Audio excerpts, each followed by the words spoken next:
of the Indonesia Project, and many of us as individuals on the Indonesia Project.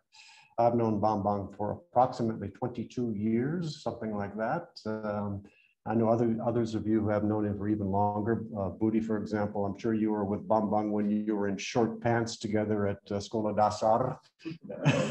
So Bambang is well known to the Indonesianist community here, obviously at ANU. Currently, Bambang is Professor of Economics at the University of Indonesia, UPN. And the commissioner of approximately 36 private companies or something like that. It was just too many to mention or to remember. So Bambang, as many of you know, is a former head of Bappenas, Minister of National Planning, former Minister of Finance, and former Minister of Research and Technology. I guess you were the last Minister of Research and Technology, is that the case?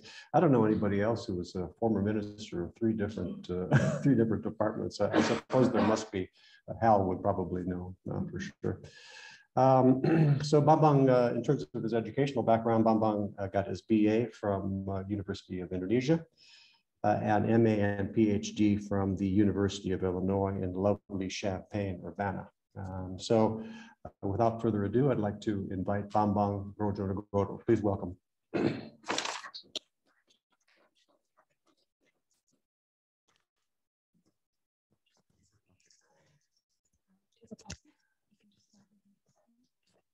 Yeah.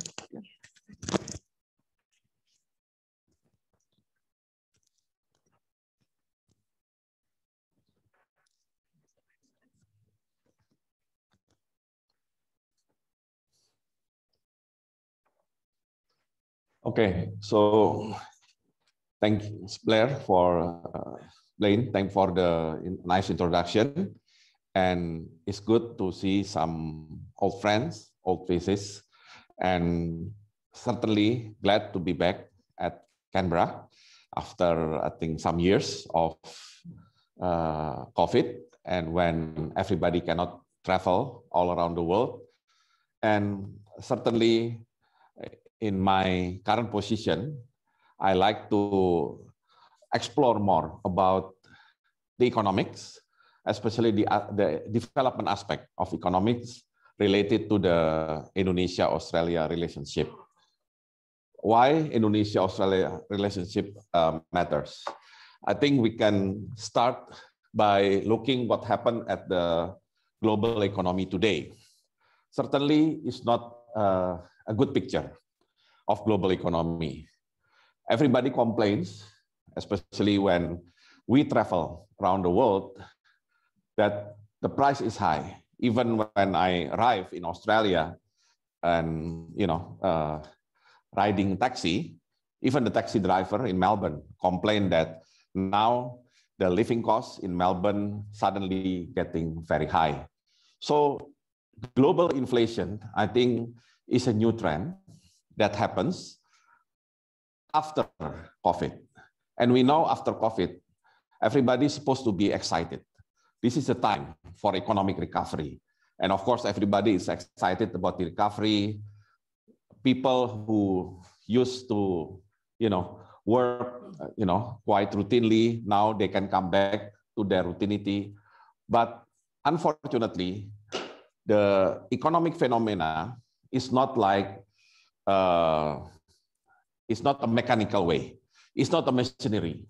So when there is increase in demand, we expect, when we learn the demand supply curve, the supply will adjust, maybe with a little time lag.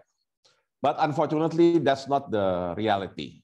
The reality, when the supply was basically shut down during the COVID, when there is suddenly the high demand due to the better condition of the pandemic, suddenly we realized that the supply is not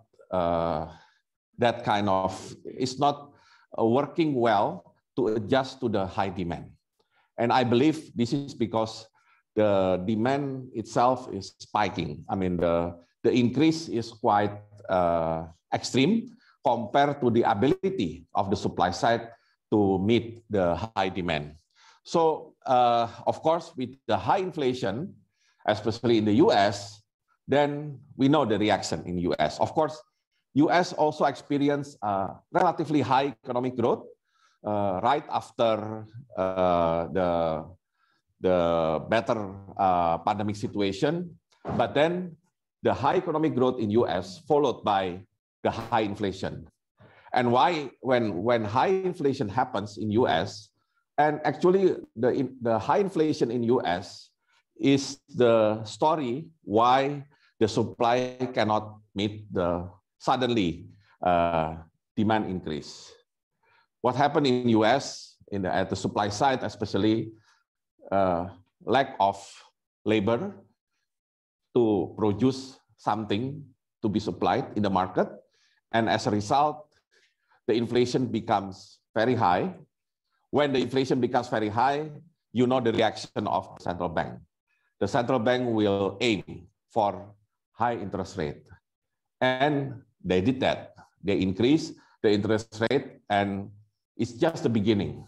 They will keep increasing until they feel they can manage the inflation in US while maintaining relatively, moderate economic growth. And you know very well what happened when the economy like US increased the interest rate. Everybody goes to safe haven. I mean, especially from emerging market. And of course, Indonesia is no exception. And I believe yesterday, if I follow the data from, let's say, the stock market, our stock market index that used to be above 7,000, yesterday already below 7,000. Of course, it's not an emergency situation, but the declining trend, of course, worrying for some of the policymakers in Indonesia. On the other indicator, we can see that the inflation rate in Indonesia is a little bit high than usual, at least than last year. And then, when you are talking about the exchange rate, of course, rupiah has been depreciating because of the high interest rate in US, but the level of depreciation itself relatively moderate compared to the, let's say, taper tantrum back in 2013. But still, there is depreciation in rupiah. I believe yesterday, $1 equivalent to 14,700 to 14,800 rupiah. Maybe one of the lowest after the pandemic. So this is the global situation, which is not good. And of course, we know it is worsened by what happened in Russia and Ukraine. And of course, the impact of Russia and Ukraine is the high commodity price. For countries that have that produce a lot of commodities like Indonesia, of course, it's good. But of course, we cannot say that we can produce all types of commodity. There are some types of commodity that we still have to import.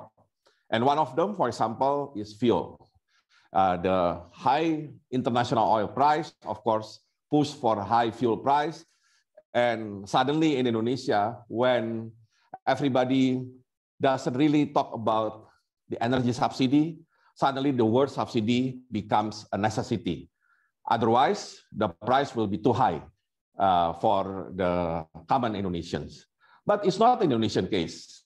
I remember when I was in Germany last month, and they experienced sharp increase in their fuel price. And there was a discussion, maybe not a decision, but there was a discussion in Germany. Why don't we install a subsidy on the fuel price in Germany? So you can imagine that the impact of the not only high inflation, but worsened by the Russia-Ukraine war really, create some kind of, big concern, even in the developed economy like in Western Europe. So this is the reality that we have to face. And if I move to the Indonesian case, of course, if you look at the macro situation, things actually do not look so bad. Inflation, for example. Of course, our inflation, for example, year on year, on April, 3.47%, certainly is higher than the annual inflation trend that we had, I think, last 3 or 4 years. Usually we have inflation 3% or less, and usually we are happy with that kind of situation. But certainly it is unavoidable to have higher inflation. Not only from the commodity, I mean, of course, if you follow what happened in Indonesia, suddenly we have the issue with cooking oil because of the high price of crude palm oil that Indonesia actually is the biggest producer. So at one side, it's good to have high CPO price because we are the biggest producer.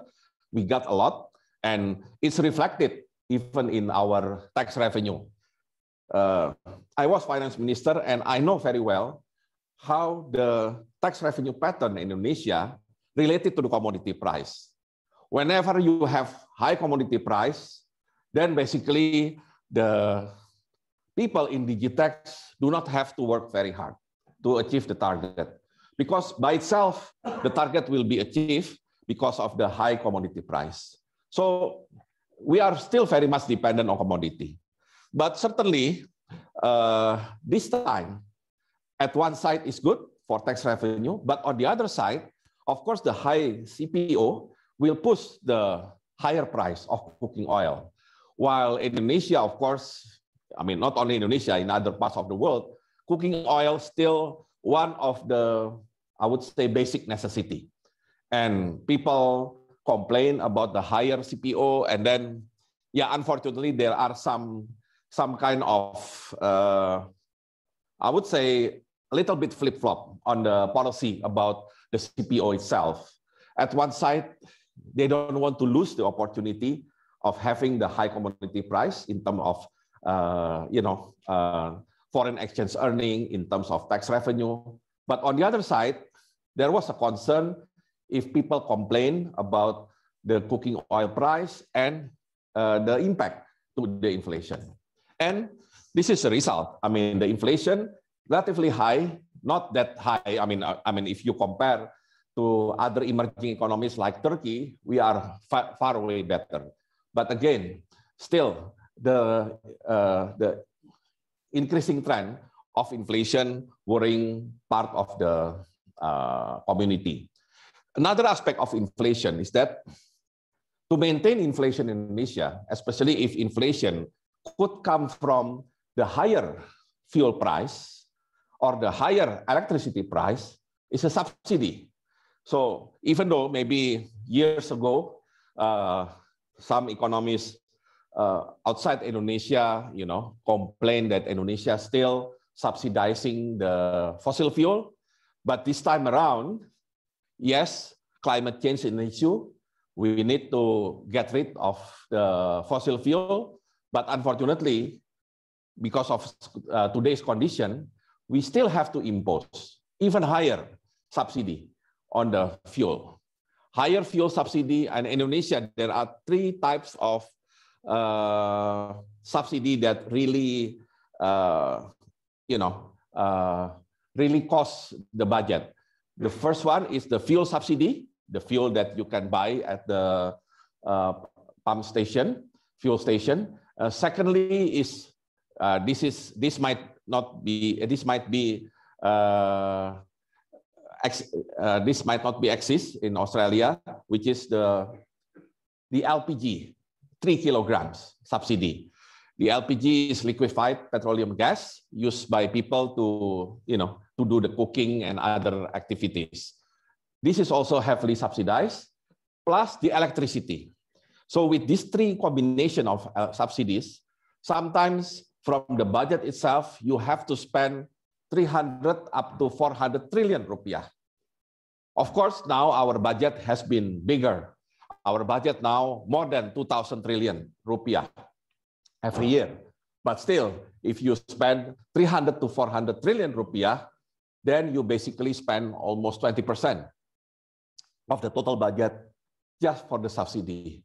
So usually in the discussion, when I discuss with other people, when they feel that, wow, our inflation has been much better compared to other countries, I usually just give a short comment. At what cost?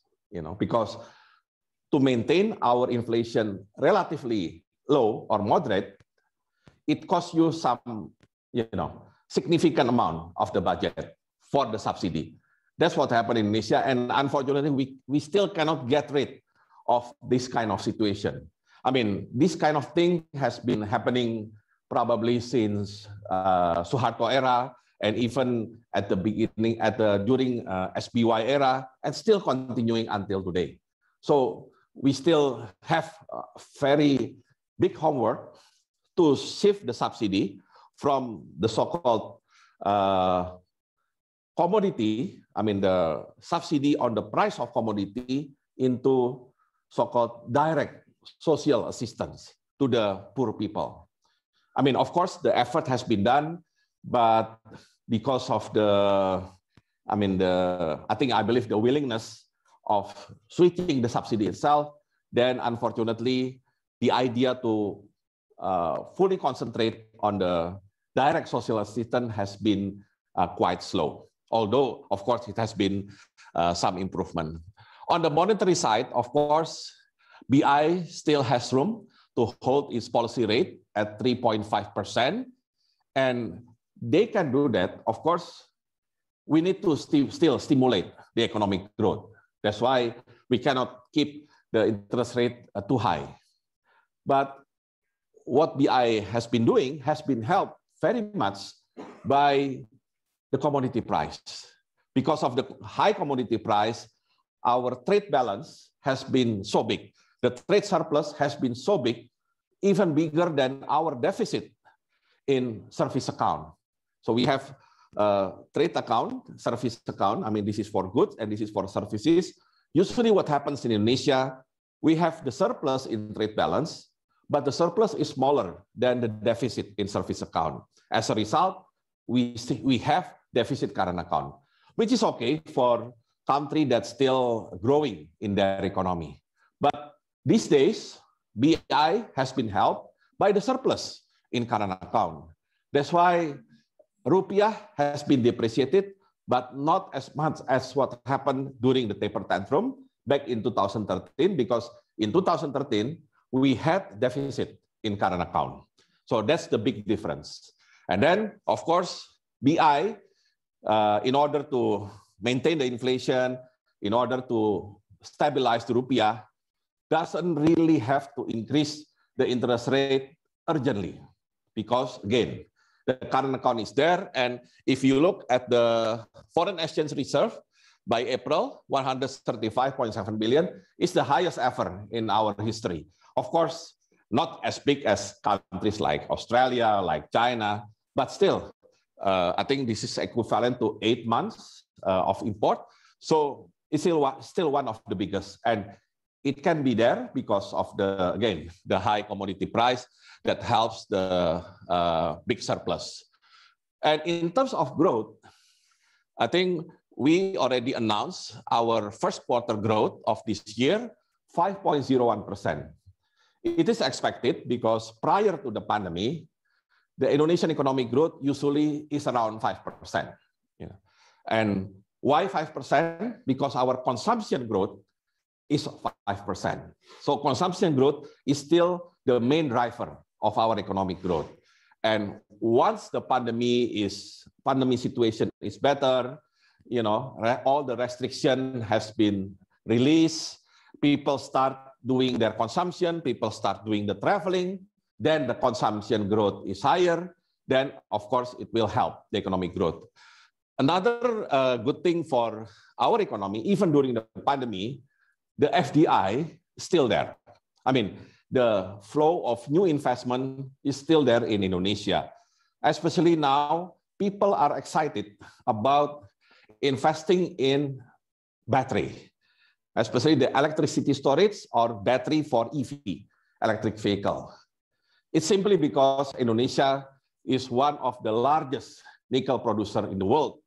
And in the past, we used to export the nickel as nickel ore, raw material. But today, because of the limitation imposed by the law, Indonesia cannot export the nickel ore, and instead we have to process the nickel within the Indonesia boundary to come up with ferronickel and even further downstream. So now Indonesia can produce not only ferronickel, which is like the enhancement of nickel ore, but also we can produce stainless steel for the first time. So I think this is the area that I think people like Hall Hill should be excited, because finally Indonesia can start building the basic metal industry in the right way. You can imagine Indonesia as one of the largest nickel producer has been there for a long time. But during that time, we cannot even produce a single, I don't know, kilogram or single cubic of the stainless steel. But now we can produce stainless steel, and we have the potential to be one of the biggest. Another prospect, of course, the battery. Of course, you know the battery as lithium battery. But if you look at the material of the lithium battery, there is a significant amount of nickel. And that's the attraction why suddenly there are interests of many investors from around the world looking at the battery industry in Indonesia. So I guess this will be also the highlight of my next presentation about Indonesia-Australia relationship. So now we can start talking about Indonesia-Australia trade relation. Of course, we just signed CEPA, Comprehensive Economic Partnership Agreement. And of course, this is different from traditional FTA, Free Trade Agreement.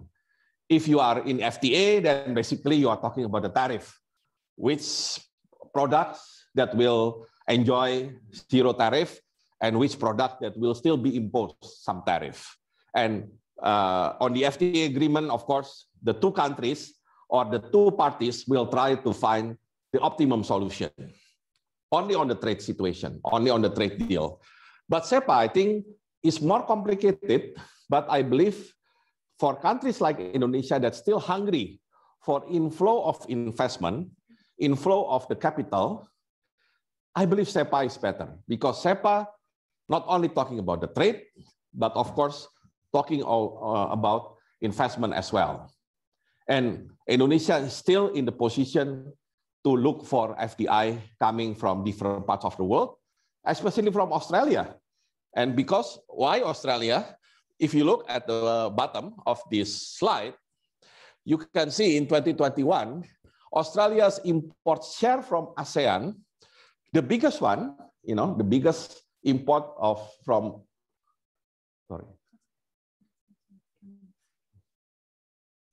the biggest import from Australia from a single ASEAN country coming from Thailand. And the amount is big, 11.1 billion. I think this is US dollar, I presume. And then secondly, Malaysia, third, Singapore, fourth, Vietnam. And Indonesia only comes fifth.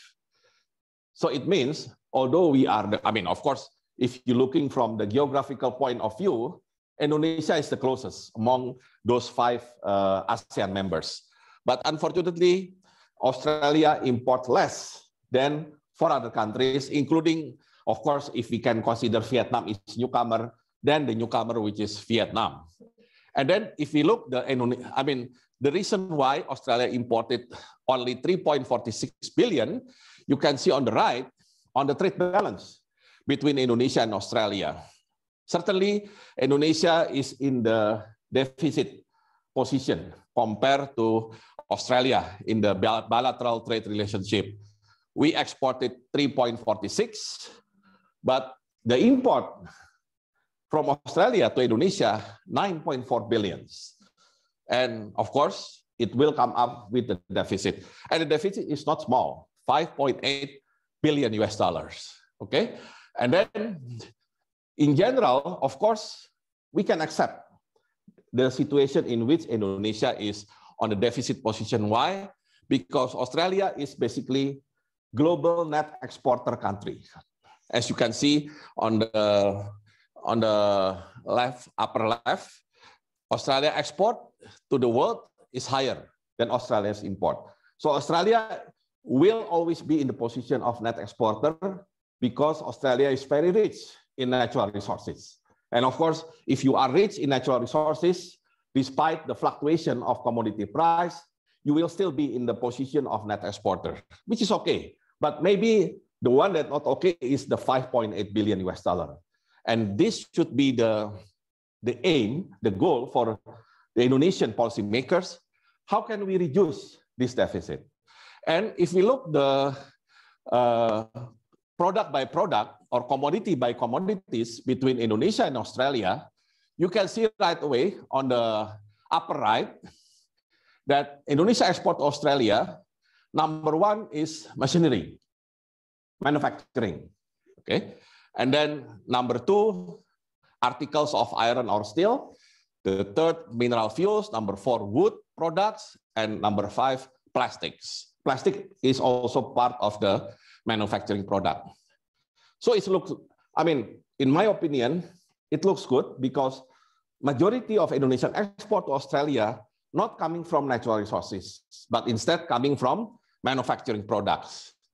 The only problem is the amount, because even the highest export, the highest Indonesian export to Australia, still less in terms of value than the fifth Australia's export to Indonesia on the right table. Ore, slag, and ash from Australia exporting to Indonesia with the value of more than 400 million US dollar, which is way higher than the first Indonesian export to Australia. What is the highest in Australia's export to Indonesia? Quite interestingly, from natural resources, mineral fuels, oils, product of distillation, you know, I mean, from the oils and maybe derivative of oil products. Secondly, natural resources again, cereals. The third, another natural resources, live animals. Fourth, related to the number three, the meat, you know. And then number five is also the natural resources. So maybe I should maybe explain this more to my colleagues in Indonesia, because they always have perception, I mean, of course, people in general, not the economists, that Australia is advanced country, you know, so usually advanced country is very competitive in their manufactured product. That's why they export their manufactured product all over the world, like what US did, like what Western Europe, Japan, for example, South Korea. And then Indonesia is a natural resource country, so that's why we export natural resources to other parts of the world. But in Indonesia, Australia is totally on the opposite way. Australia exporting natural resources, while Indonesia exporting mostly manufactured products. So of course, based on my observation about Australian manufacturing, I think Australia has some problem with the manufacturing, including, for example, automotive. So I remember a couple of months ago, our president inaugurated the first export of the vehicle called Toyota Fortuner from Indonesia to Australia. I think that was the first export from Indonesia to Australia. So it's good because then Indonesia started to export the manufacturing product. But still, we are still in deficit position. And it means even though we are so-called rich and diversified in natural resources, we still need a lot of imports of natural resources from Australia, especially related to the food, live animals, meat, and cereals related to the needs of the food in Indonesia, and then others would be either for energy or for manufacturing purpose. So this is the current picture of Indonesia-Australia trade relation. And then if we move to the investment, because again, SEPA is not just about trade, but also investment. So if you look at FDI from Australia to Indonesia, I think if you look the pattern on the bottom left, it has been slowing down after 2018. You know, if you look 2018, 2019, 2021. Of course, there might be COVID situation in 2020, 2021. While 2022, of course, the figure is not yet completed. But the concern is again similar with the trade. Is Indonesia the biggest investment destination of Australia in ASEAN? Unfortunately, the answer is no, because the three largest is Thailand, Singapore, and Vietnam. And again, I mean, in Indonesia, usually the way to motivate people to work harder, to do better policy making is that we are still behind Vietnam. I mean, if we say we are behind Thailand, we are behind Malaysia, people will have so many answers to justify it's okay to be behind Thailand and Malaysia.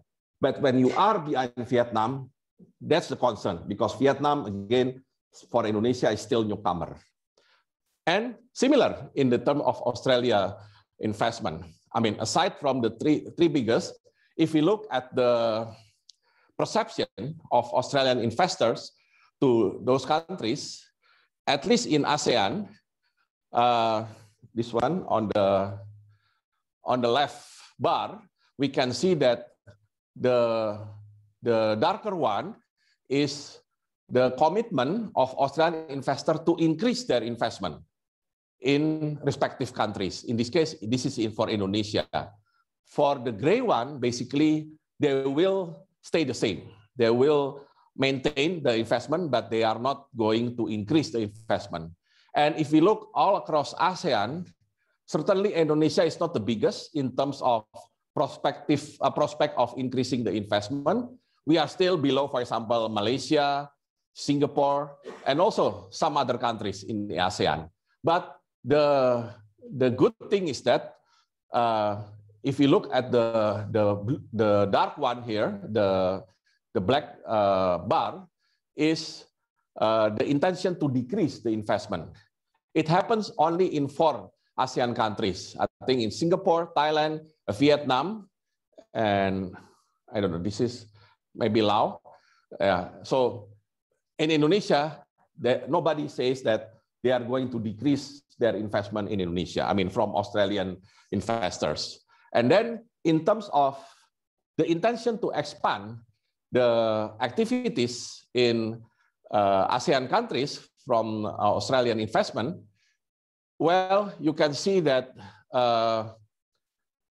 Indonesia, I mean, still, Indonesia is number 4 actually, after the big 3, which is Singapore, Thailand, and Vietnam. And in terms of expansion, Indonesia has 17% and is bigger than some of the countries except Vietnam. So Vietnam, I think, still the most prospective countries for Australian investment. Indonesia doesn't come at the first. And then, of course, other competitor would be Myanmar, quite surprisingly, 19% plan to expand. And also Cambodia, 16%. So it means that Indonesia is still prospective, but not yet at the top. So the question would be, would SEPA will improve the Indonesian position relative to other ASEAN countries when it comes to the relationship, economic relationship with Australia? Okay, so when we are talking about the SEPA itself, of course, we would like to unlock the vast potential of bilateral economic relationship and fostering economic cooperation, not only among businesses, but also among communities as well as individuals. What will be the mutual benefits coming out from the SEPA agreement? First of all, improving market access and competitiveness for agriculture, fisheries, industry, and forestry product. I believe if you look at these sentences, this will be the benefit for both countries. Of course, Australia will benefit from exporting more of the natural resources or commodities, while Indonesia also benefits for exporting more, not only part of natural resources, but also the manufactured product. And then another good feature of SEPA, improving market access and competitiveness for Indonesia's labor market, which is quite interesting. And we would like, of course, to see how it will be implemented, because sometimes labor mobility is still a sensitive issue among countries, not only in ASEAN, especially between developed economy and emerging economy. That has to be really managed well, to make sure that SEPA will be a success. Increasing two-way investment, which is quite clear, and improving economic cooperation to benefit both countries. So it means Indonesia and Australia, instead of just thinking about each one of them, each interest, Indonesia only thinking about Indonesia's interest, Australia talking about Australia's interest, SEPA will give the platform for Indonesia and Australia to be one powerhouse that benefits both of them and create the powerhouse to penetrate into global market. And we will see how we can do that. And there are some priority areas. I don't have to list each one of them, but I myself, I'm excited because there are discussions about human resources, capacity building, SMEs, capacity building, and then trying to reduce technical barrier to the trade. And then the one that I'm very much excited, since I know the Australia from education point of view, is technical and vocational training. I think the system of TAFE, I think should be applied in Indonesia. I think it will help Indonesia very significantly, because maybe we have too many graduates from, too many bachelor degrees, but maybe we are very much behind in terms of vocational and technical skills. And this can be improved if we have a proper system. I still believe, although maybe a bit complicated, the TAFE that already, I think, went very well in Australia could be applied in Indonesia. Others would be services. Of course, Australia maybe shifting from manufacturing country more to the services country. And in services, we are talking about not only education, which is quite well known, but we are also talking about tourism as well as healthcare professional. So in terms of focus sectors, our SEPA will be focusing on manufacturing, horticulture, grain, e-commerce, textile, footwear, trade facilitation, vocational teacher, and instructor. And then, of course, e-commerce would be very much interesting, because Indonesia has produced largest unicorns in ASEAN, at least. I think we are competing with Singapore. And of course, when you are talking about e-commerce, there is no limit. There is no boundary. You can basically market the product everywhere in the world. And we hope by having the SEPA, some of the Indonesian big marketplace could, penetrate into Australian market, because again, Australian market, although it's small, in terms of the number of population, but the purchasing power is quite strong, and that will benefit the Indonesia's e-commerce companies. So this is the main result, of the SEPA in terms of the agreement. Certainly, trade is still an important part of this agreement, and there are now some zero tariff. For example, this is for Australian market. Textile now 0%, previously 5%. Carpet, and then ethylene glycol, polymers ethylene, which is petrochemical product, now also 0%. Pipe, 0%. Wood furniture, 0%. Previously, they are still 5%. So it helps in terms of exporting some of the products. And one of the benefit already I explained is the automotive product. if it is true, there is no national automotive industry now in Australia. So with the preferential tariff 0%, it allows Indonesia to compete in Australian market, as indicated by the first export of Toyota from Indonesia to Australia. And this 0% also applies for electric and hybrid, as long as it is assembled or manufactured in Indonesia. And of course, we are not yet in the stage of producing electric and hybrid. We might be there, but it will take some time. But we already started with for electric vehicle with the two-wheelers. Motorcycle, of course, is not popular here in Australia, but Indonesia is a very big market. And that will be our first try to use electric vehicle in the traffic, especially for the ride hailing, for the Gojek, Grab, and things like that.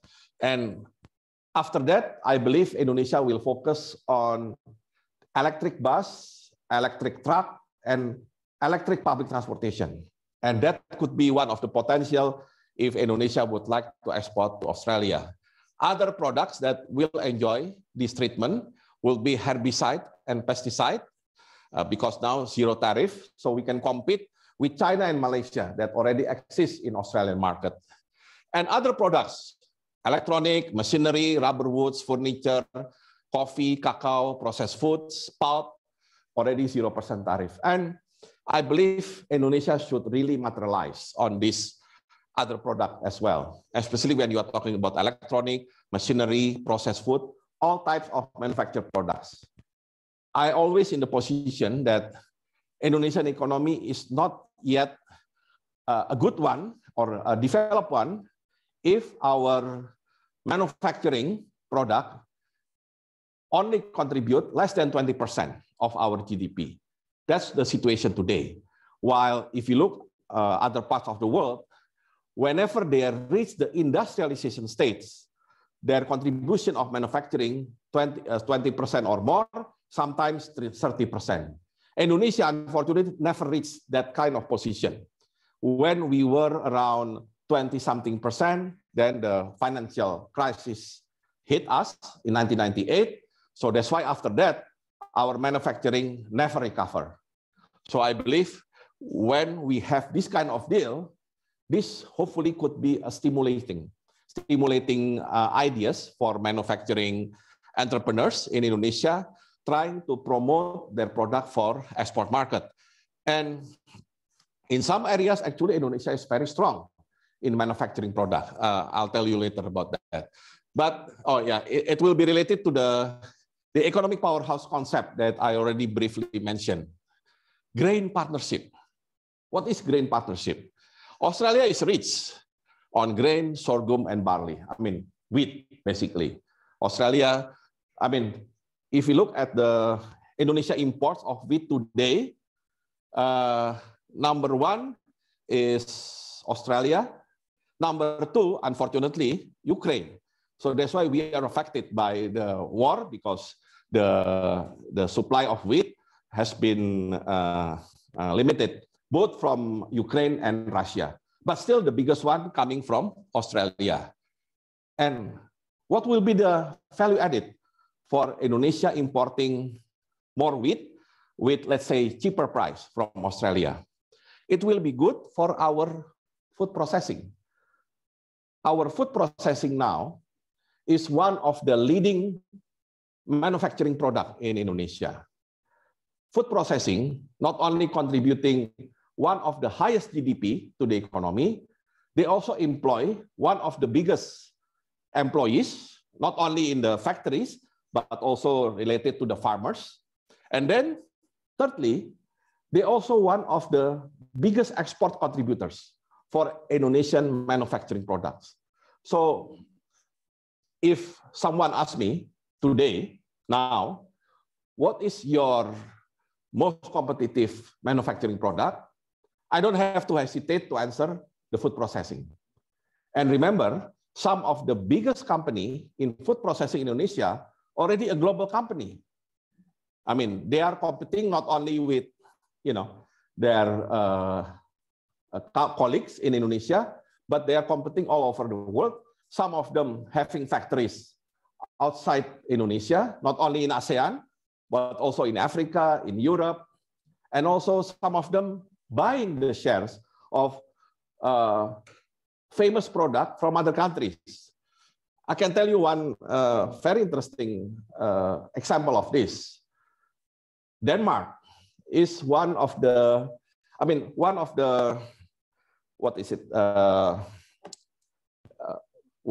the famous product from Denmark in terms of cookies. In Indonesia, we call it butter cookies. It's very famous in Denmark, and it was popular in Indonesia. And then when I visited Denmark a couple years ago, when I was still the minister, I just found out that one of the biggest butter cookies producer in Denmark already bought by the Indonesians. So it means, and even I heard that the so-called the chef of that butter cookies, which is a Danish type of cookies, is Indonesian. So it's good to have Indonesian that can, affect the taste of the Danish, But the most important thing, that's how the food processing in Indonesia already globalized. They are not only looking for exporting the products, but they trying to acquire companies all around the world in order to, of course, to strengthen their portfolio in the food processing. So I believe the grain partnership, I think, will be good because, for most of the food processing, we need this kind of inputs or raw materials in order to be competitive. Another one would be steel industry. And of course, this is nice because Australia is, of course, one of the largest producer of materials for the metals. Indonesia also produce, for example, nickel. And for example, if you are talking about lithium battery, lithium, I believe, available in Australia, but nickel is available in Indonesia. So you can imagine if Indonesia and Australia team up to trying to be the, one of the significant players in battery industry, we should be, unbeatable because we have all the necessary raw materials in our land. So that's why I think SEPA needs to be directed in that way rather than, trapped in the discussion about which one is zero tariff, which one is zero tariff, but talking about what will be the benefit for both countries when both countries create kind of supply chain to influence the global market. I think that should be one of so that's why the benefit should be for both consumer and the producer. A consumer, of course, is clear because of the cheaper price, but producer get the raw materials with competitive price for upscaling their industry, which is important. And this should be, at least for Indonesian side, this should be the emphasis to take advantage of the availability or the existence of SEPA. Okay, so in terms of investment climate, of course, it creates some certainty, but of course, our job now, not only to make sure the investment climate is good for Australian investor, but how to attract more Australian investor to come. I believe investment climate is one thing, but we should also consider the other aspect. The other aspect is the interest of Australian to explore Indonesian market. If they already invest in Vietnam, in Thailand, in Malaysia, why can Indonesia increase the Australian investment to Indonesia? And I believe there are some key sectors that Australian business should take a look. The infrastructure, because we don't want all the infrastructure spending borne by government. I mean, there has to be private sector participation in infrastructure. And I believe Australia will be in good position because you have experience dealing with large scale of infrastructure that run by the private sector. Another one, and I think this should be one of the staple thing in Indonesia-Australia relationship is energy. Especially we are talking about renewable energy. And of course, we can talk about renewable energy, but certainly investment in renewable energy is quite costly. And energy transition is very difficult, but has to be done. And I believe the role of Australian investment, I think, will be critical to make sure the difficult energy transition can be implemented. Of course, with all the experience and the source of fund. Mining is still there, especially related to the, I think in the mining, we should aim for establishing a strong basic metal industry for both Indonesia and Australia. So once, I mean, if you want to be a developed economy from manufacturing path, which happens to most of developed economy, you need to have two basic industries. One is metal, and the other one, steel and metal, and the other one is petrochemical. And I think in both, Indonesia and Australia can have the mutual benefit in order to strengthen our basic industries and to be competitive in the manufacturing market. And then services, hospital, nursing home, telecommunication, the tourism, vocational education, higher education. And then this is interesting also related to the climate change, waste management. I think we really need, I mean, in Indonesia, we really need, a good investment for waste management. Because until today, even the biggest city like Jakarta, they don't have a clue how to deal with the waste.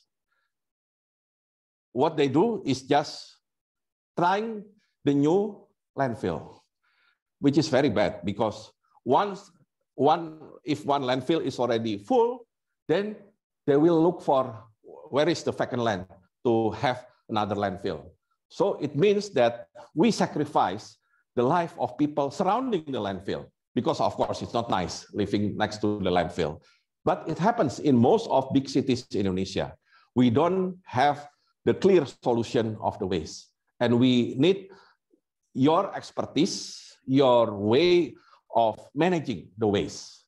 For example, when I was in Melbourne, I remember every night, like 10 p.m., there was a lot of garbage truck collecting all the garbage, all the waste, and they are regular, meaning that we don't have to experience the waste in the city because the collection is good. But not only the collection. After that, of course, from the truck, how the truck will dump the garbage. Is it through the landfill, which is the simplest way, but of course not the good way, or to the waste to energy, or to the recycling. So we need this kind of investment in order to help solving the waste problem in Indonesia. And then another aspect will be transportation and professional services, also in the services sector. And then this is the one that I mentioned before. This is very exciting, but needs to be managed very well because we are talking about labor mobility. Because with the CEPA, with work and holiday visa, allowing 18 to 30-year-old Indonesian to apply for work and holiday visa for 1 year in Australia. And the CEPA increased the quota up to 5,000 people per year gradually. So of course, it's promising, but from Indonesian side, we need to make sure that there are skilled people that will be taking advantage of this facility. And from the Australian side, of course, how Australia can accommodate this potential young workforce. Of course, it doesn't mean that we will promote the migration among countries, but instead, we would like to give more international experience to our workers. The experience told us that whenever we hire someone in Indonesia with some kind of overseas experience, not only background, education background, but overseas working experience, the result is usually much better than the workers that spend most of the time only in Indonesia, especially now in the digital world. I serve as a chairman of Telkom, and Telkom now trying to move not only from just a telecommunication company to digital telco. to move to digital telco, we cannot use the existing employees because they are trained for telecommunication. They are not trained for the digital. So how can we get the talent for the digital? Of course, we can groom the graduates from ITB, from UI, from other prominent universities in Indonesia, but it will take time. And the competition in digital, unfortunately, doesn't recognize the time. They want everything to be instantly and very fast. So one way to do it is to recruit the proven talent from other companies, or what Telkom did is trying to do international recruitment. They recruit internationally, not only Indonesian, also non-Indonesians, because we recognize in digital world, some talents might not be available locally. That has to be so-called imported from other countries. So that's what happened. And I believe during the digital era, this SEPA will help for Indonesian at least to gain some experience outside, to work in digital companies, let's say in Australia, and then coming back with not only experience, but also management skill. And in fact, I also serve as a chairman of Bukalapak, which is one of the prominent unicorn. And the CEO is a graduate from Melbourne University. And he spent, after his graduation as a bachelor from Melbourne University in computer science, he spent some time working in Australian company. And now he's very capable CEO to run a digital company like Bukalapak. So this is the benefit that we should take advantage. Of course, we will have workers exchange, higher education, and vocational partnership. And on the right, we have seen now the very first foreign university on Indonesian soil, which is Monash University at Bumi Serpong Damai. Bumi Serpong Damai is a suburb of Jakarta at the city of Tangerang Selatan, South Tangerang. This has been the first foreign universities. And when I talked to Andrew McIntyre, who used to be the director of Crawford, he told me, because I asked him, why you only open the master degree? Because they only opened, I think, 4 or 5 master degree program. He said, I don't want to compete with the undergraduate program in Indonesia. Let Indonesians doing the undergrad and let us trying to concentrate on the master program.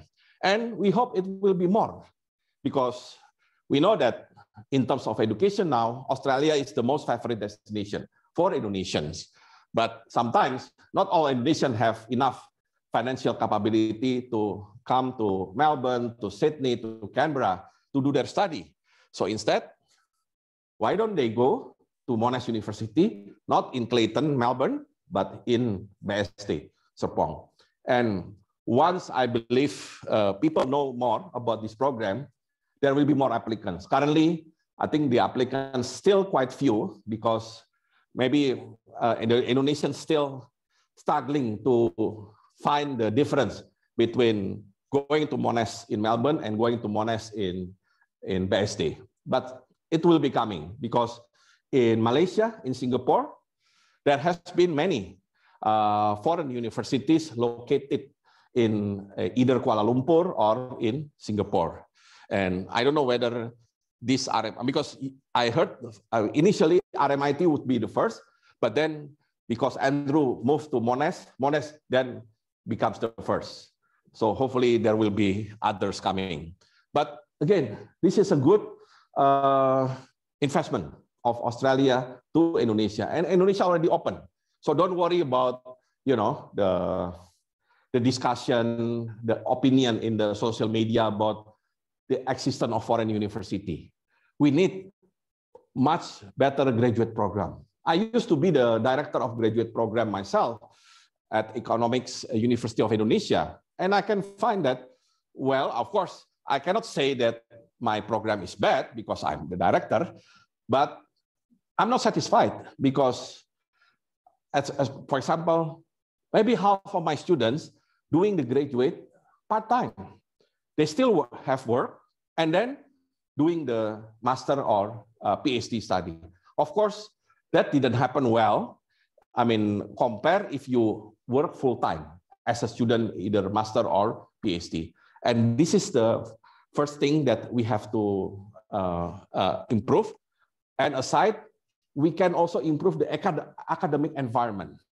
You know, the academic environment, I think, can only be created if the professors who work at the program, you know, really spend most of his time, full time, and then trying to encourage the students to do more, unlike what we have done in our local graduate program, simply because I cannot force people to do extra if they are already loaded with the routine job that they still have to do while they are students.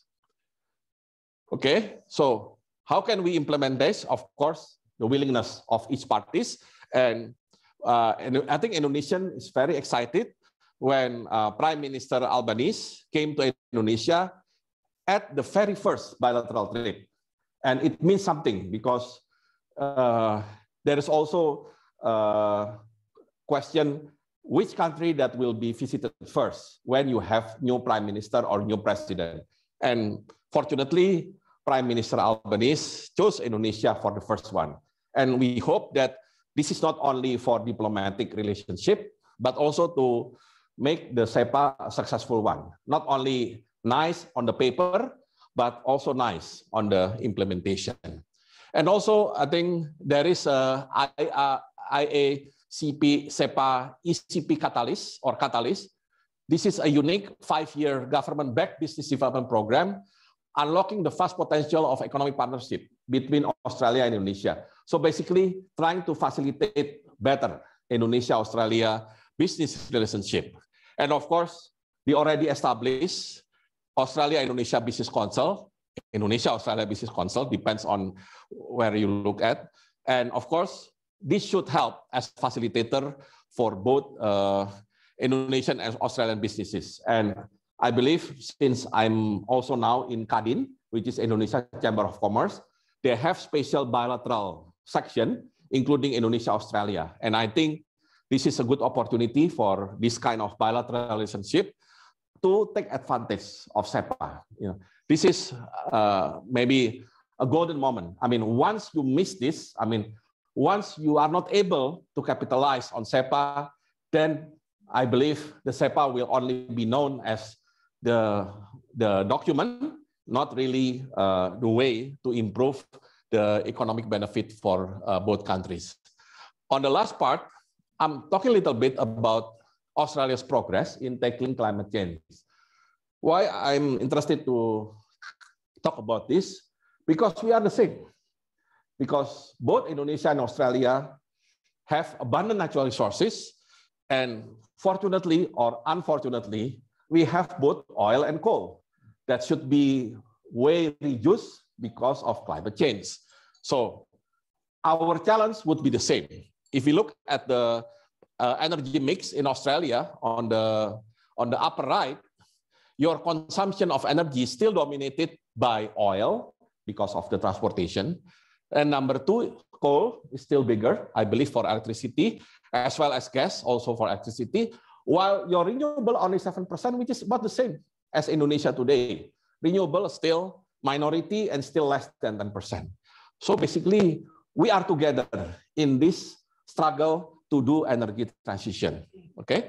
And then, of course, we can see in detail the potential of renewable energy as well as the source of emission.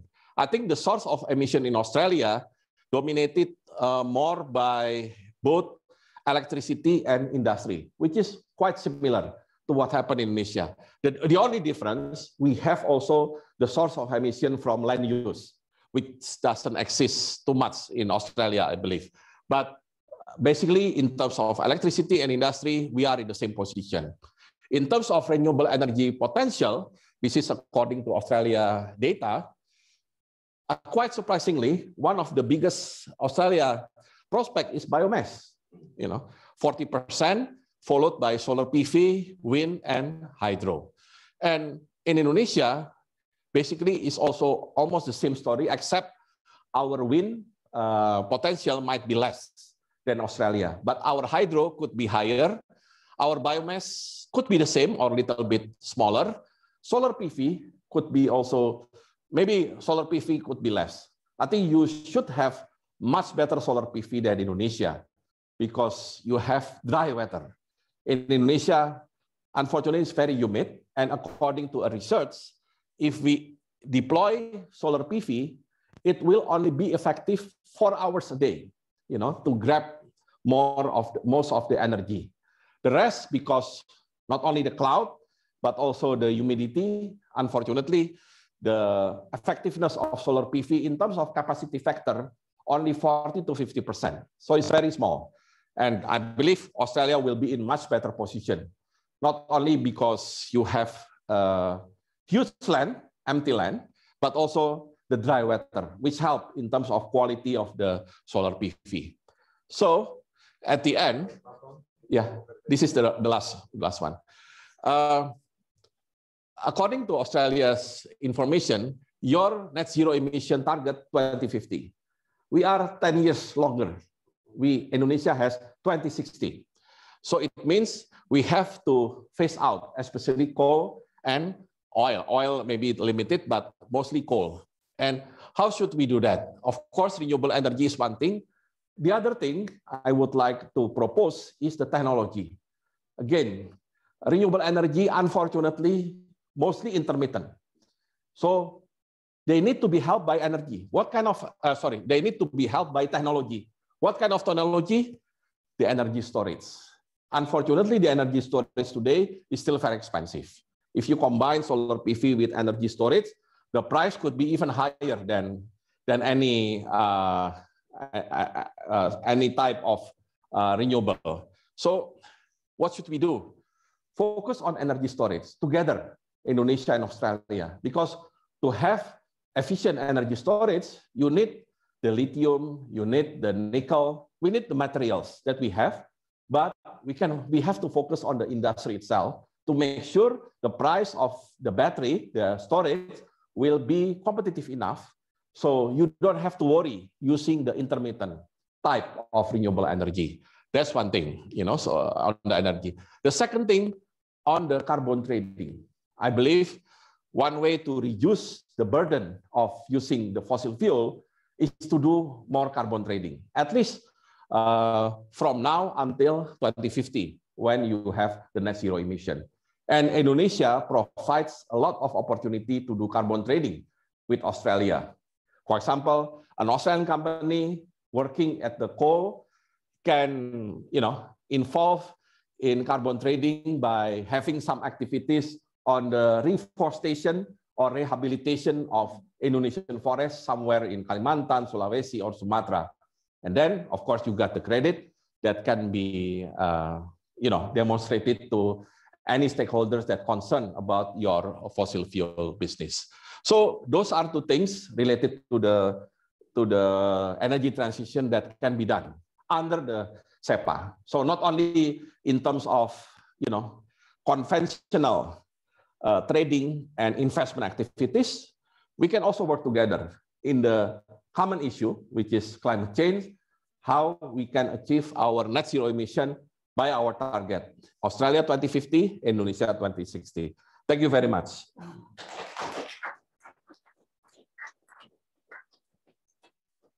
Okay, thank you very much, Bambang, for that wide range of presentations. Let's take some questions now, both from the audience here and from online. If online, we'll either Acho or Kate will read them out. But anybody here in the audience that have questions for us? Okay, let's take three first. One, Al, and then in the back. President, you reflect on the policy of export substitution, driving the value adding to raw materials, timber, so on and so forth. What are the lessons of design and implementation of that program? To do it all again, what would you do? What are the implications for Indonesia, but also for Australia? Okay, yeah, I believe it will be more on the, when we ban the export of raw material, of course, we hope that we can do the value added. But when we do the value added, we need certainly the FDI. In the case of nickel, for example, yes, there are some Indonesian companies, state-owned enterprise or private, that already involved with the value addition of nickel to ferronickel and others. But then we cannot stop only on the so-called second derivative of our raw material. In terms of nickel, we cannot stop only on ferronickel, because although the price of ferronickel could be 10 times, could be compared to the raw materials, but still, we are not yet so-called in the industrial, because ferronickel is very, very simple, quote unquote. So we need to go more downstream. And when we go downstream, we cannot avoid to invite more FDI for technology. I mean, for example, the first stainless steel industry that I mentioned, owned by the Chinese, and then also the battery, the first battery industry, also also owned by the same company. The Chinese company that owns the stainless steel is the one that now also building their battery industry.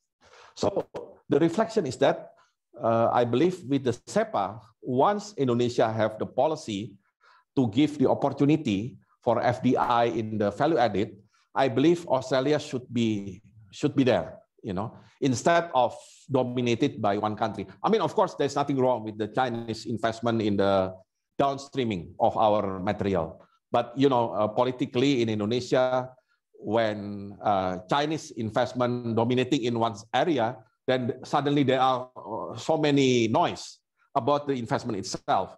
Not talking about the investment itself, but talking about the side effect of the investment. So I think if we have more diversified investors, including from Australia, and I believe Australia has the capability, not only from technological point of view, but more on the so-called financing point of view, why not? I mean, it's better to have diversified FDI in the downstreaming the commodity. That could be the lesson that we have to do if we have to, restart the program. And of course, at that time, because, unfortunately, the program is like a sudden one, people do not have time to digest the program, then the one that reacted first is the country that used to import a lot the raw material, which is China. I mean, when I served as a commissioner in state-owned enterprise in mining, I realized, most of our nickel export is to China. And then when we stopped the export of nickel, China is the one that, okay, I'll build the smelter. So they are the first to build the smelters in Indonesia, and then after that, the derivative of smelter product. Terima kasih banyak ini menarik sekali. Luar biasa. You covered so much territory. General question is the following one. So these decisions are mainly going to be private sector, private investors on both countries make commercial calculations. So in a way, it's up to the private sector more than the government. Question is then, what can the government do to kind of facilitate? Right? That's in a sense the issue. The question is, we've been there before with this optimistic sort of mood. 30 years ago, I wrote a report for DFAT Australia. It was the highlight was when it was keeping Suharto, that personal chemistry was really important. And so we've got to kind of, as you said, we've got a golden moment. We've got to capture it and use it. I think the key is going to be the movement of people between countries, which actually deepens and broadens the understanding of each other. Otherwise, the private sector, in a sense, with these information barriers and bottlenecks, might not move enough. So, for example, the fact that a lot of Indonesian students study, I think they're still the largest offshore. We should be able to capitalise on it for both countries' benefit, as you mentioned. Frankly, 5,000 visas is wow. I mean, it's just a joke, really. Yeah. So, we've got to think big and bold. We had a generation of Australian students studying Indonesian language and culture, and that numbers are falling away. We've got to invest a lot more at the student level. The university sector, there's got to be a lot more exchange. There's got to be a lot more academic exchange, joint projects and so on. It seems to me that's where the action is going to be, because the private investment calculation will always be essentially private sector. And the evidence so far is, as you showed, they're really pitifully small. So the government role is kind of that catalytic role, I think, in broadening and deepening bilateral understanding of each other. And that's not a quick thing. You can't just flick a switch and have an agreement like the IHF and expect something, unless you've got those foundations. I think. Yeah. What do you think? Yeah. I think first, under the SEPA agreement, there was like quote unquote commitment from Indonesian government to make sure the Australian investor will have the so-called the best treatment available. So for example, under SEPA, this is the treatment for Australian investor. And then suddenly, let's say we have SEPA with other countries, which has, let's say, a better package of treatment compared to Indonesia, Australia, SEPA. And then according to SEPA, the treatment under the SEPA could be adjusted to the better treatment that Indonesia can provide under another Indonesia, other countries SEPA agreement. It means that Indonesia trying to give, committed trying to give the best to the Australian investor coming to Indonesia, and also there is a limit for Indonesian government to create the regulation for Australian investment, meaning that if the regulation is like that, is already there, then Australian investor coming, the Indonesian government cannot create, oh, this is new regulation for Australian investor, and then the new regulation creates, let's say, additional cost or additional time of processing the. That's one thing. And talking about how to materialize this Indonesia-Australia relationship, let me start with the common knowledge. You know, when you are talking about Australian product in Indonesia, let's say if you are asking Indonesia, what kind of Australian product that you know well in Indonesia? I believe, I mean, I don't know, I didn't do the survey, but I believe one of the answer is Wagyu, you know, the beef, you know, because Australian beef has been a standard. You know, when you come to any, let's say, middle-sized restaurant in Jakarta looking for steak, then they have two prices, local, Australian. I mean, they didn't say local and foreign. They said clearly local and Australian, meaning Australian steak, Australian Wagyu has been very popular. And then the funny thing, because, you know, I like to eat steak, whenever they talk about Wagyu, it's not Japanese. I mean, Wagyu is supposed to be beef in Japanese, right? But Wagyu in Indonesia coming from Australia, most of them. It means that that's how Indonesia knows Australia. And then from service point of view, how do you know about Australian involvement in service relationship? Tourism in Bali. Because currently, I think, prior to pandemic, Australian tourists, number 2, used to be number 1, but now because of Chinese tourists, becomes number 2, but still quite dominant. And then how to improve this kind of relationship? Because if you are talking about these two, then we are trapped in the traditional relationship, you know, between importing, because we just import the meat from Australia, or we just trying to invite Australian tourists coming to Bali. And I think the solution, number 1, is through investment. I think the level of investment in Australia in Indonesia is way too low if you compare with the size of the Australian economy, which has GDP higher than Indonesia, and geographical proximity. I mean, the biggest investment in Indonesia, if you can see, Singapore and Japan. And Singapore is very close. Japan is a big economy. So it's very logic they will invest in Indonesia. But why Australia doesn't follow the Singapore and Japanese and Japan investment pattern? I believe because Australian might not have enough information or might not be convinced to go to Indonesia, taking all the risks to invest in Indonesia. For example, in the financial sector, I'm trying to do observation about FDI from Japan, Korea, and China. Why they are so dominating in Indonesia? Because they started with the investment in manufacturing product. You know, they are trying to sell the product. They don't sell, of course, natural resources at all. They sell the manufacturing products. They know the Indonesian market and they penetrate. with their investment. And then after that, the financial sector will be following. So in Jakarta, you can see a lot of Japanese bank, a lot of Chinese bank now, a lot of Korean banks. But when it comes to Australia, only 2 banks that I know coming from this area, ANC, ANC and Commonwealth. Why? Because there are not much Australian investment, Australian business activities in Indonesia. So I believe it has to go, SEPA should prioritize on improvement on the investment relationship, both ways. But in terms of Australian investment to Indonesia, I think we need to convince more the Australian, but I think the Australian needs also to know more about the opportunities, because the opportunities are huge. Indonesia is a growing market, 270 millions, $1.1 trillion GDP. How can you miss it? And it's right in front of your door, So it means that something has to be done in SEPA, Of course, labor exchange is a good way, although you mentioned the number is too small.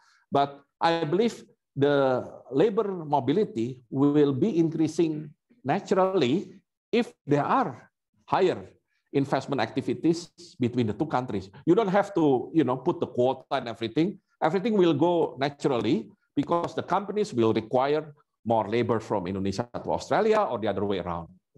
So I believe that could be a solution. Plus, of course, the political support, and that's why I because Prime Minister Albanese came to Indonesia at the right time when the SEPA already agreed, and when Albanese decided that Indonesia will be the first country to visit for the bilateral meeting. I think it really helps. But of course, the devil is always in detail, how to execute that. And I believe, in terms of trade issue, we don't have to worry. I think we have been well experienced in trade issues between the 2 countries. But in investment, I believe we are still way behind. And that's the area that we need to improve. Now, such a comprehensive answer to that question, which I thought you may have already answered, but I'll ask anyway in case there's more you want to say. It's normally a given in economic trade relations, investment, the closer 2 countries are, the more their economies are, and the more trade they do. But that has, Indonesia and Australia have been significant in not having close economic relations for decades now. It's always surprised me. So maybe your thoughts on what's gone wrong in the past and what hasn't gone right enough, and whether that future. Yeah, probably one of the reasons is because our both countries have, I think, quite strong similarity. We are both natural resource producers. We are abundant and diversified in natural resources. So it means that the potential of relationship, at least trade relationship, for natural resources will be very much limited, except, for example, we still imported oil from Australia because suddenly our oil production in Indonesia declining due to the natural reasons. So another problem is when Australia decided to reduce the role of manufacturing in your economy, I think either Indonesia doesn't take advantage quickly, to fill out the Australian market with Indonesia manufacturing product, or probably the consumer in Australia prefer to buy manufactured product from somewhere else, from other countries. That's why Indonesia cannot take advantage. And I believe SEPA provides good opportunity for Indonesia to export more the manufacturing product, and hopefully the zero tariff already reflected to promote more export of manufacturing. And secondly, why our relationship is not as strong is because the low investment. As I mentioned, Indonesia is the closest among all the ASEAN members, but then in terms of investment and also Australian imports, Indonesia is not at the top, number 3 and number 4 in investment, and number 5 in export to Australia. it means that Australia presence in Indonesia is still very limited, meaning that the way, as I mentioned, the way Australia knows Indonesia is through Bali tourism. And then when talking about the big business in Australia, mostly dominated either by mining, and they have some mining activities in Indonesia, but it's already in the past. I don't see there are other significant mining. Unfortunately, now China is very aggressive in Indonesian mining exploration. And maybe this is the time for Australia trying to get back into the mining, because you still have some big companies, some I think global size companies in mining that can do the more investment in Indonesia. Plus, of course, with the strong financing capability of Australian business community, then you can do the investment in Indonesia by maybe concentrating on the equity financing rather than also the production investment. So equity financing, I think, will be okay. And then if more Australian do invest in Indonesia in many types of activities, the digital one, the stock market and everything, that also could help to increase Australia-Indonesia relationship. Is there any question online? Can we squeeze one or two in? Yeah. Just one question from Tom Worthington. Is there any scope for more cooperation with online and blended courses? Sorry, can you repeat? Is there any scope for more cooperation with online and blended courses? Oh, courses. Okay. Yeah. Yeah, certainly. I think the COVID told us that education can be delivered distantly, I mean, through the online. And of course, it's not the ideal, but it's not ideal when you are talking at maybe at the level of elementary, secondary, and even the high school level. But when it comes to the university level or vocational level, I think this is a big opportunity. And aside from the existence of like Monash University in Indonesia, I believe that another possibility that already attracts a lot of interest in Indonesia is online courses. Now, many students, even in my faculty at UI, excited when they can access, for example, MIT open courses. So, of course, MIT name is one thing, but it doesn't mean that only MIT and other US university can provide that. I believe there is a big opportunity for Australian higher education, not only at the university level, but again, I really believe that your TAFE system will be creating much bigger benefits for Indonesian, both offline as well as online. Some of them can be done online, but some of them has to be done offline. But the system itself, I think, very much worth it to be considered, and hopefully there will be more TAFE education institution trying to do more in Indonesia, both online and I believe what you are saying, blended, I think is a good one, because blended to some extent can reduce the cost, but doesn't really eliminate, the possibility of direct interaction, which is sometimes needed in the vocational type of courses. Yeah. We're a little bit running short on time, but we're going to do one more question online. Acho? Yeah, question from Pak Noke Kiroyan. Oh, Pak Noke.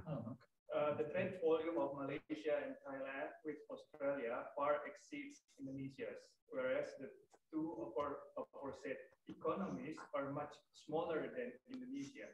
What are the main reasons for this disparity? Yeah, I think we are talking about the export opportunity from the ASEAN countries to Australia. And as I said, number one, because we have very much similarity. We are very rich in natural resources. That's why we don't have the drive to export our natural resources, let's say, to Australia from Indonesia.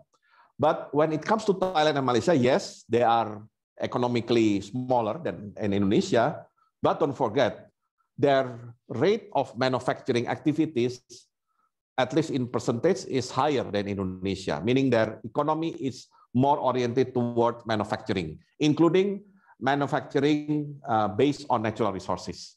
And that's the advantage. If you talk, I mean, when I discuss about food processing, which is now like the prima donna of manufacturing in Indonesia, Thailand has been doing that earlier. You know, they used to be one of the biggest food processing industry in the region. And that's why they can export everywhere in the world, including to Australia. But of course, Thailand is also strong in automotive. Malaysia is strong in electronics. So that could be the reason why their export to Australia, in which Australia is trying to stay away from manufacturing, becoming more successful than what Indonesia is trying to export to Australia that still consists part of natural resources. But again, with the CEPA, we hope that the Indonesians started to change their strategy by focusing more on manufacturing, including on the automotive. I mean, the symbol of the first export to Australia hopefully will be followed by others because Thailand has been there way before, and Malaysia has been there in electronics and chips also way before than Indonesia. All right, thanks very much. I'm afraid we're going to have to leave it there. Apologies to those of you who had your hands up and wanted to ask questions but are unable. So please, let's give Bambang a round of applause and thank you. Thank you.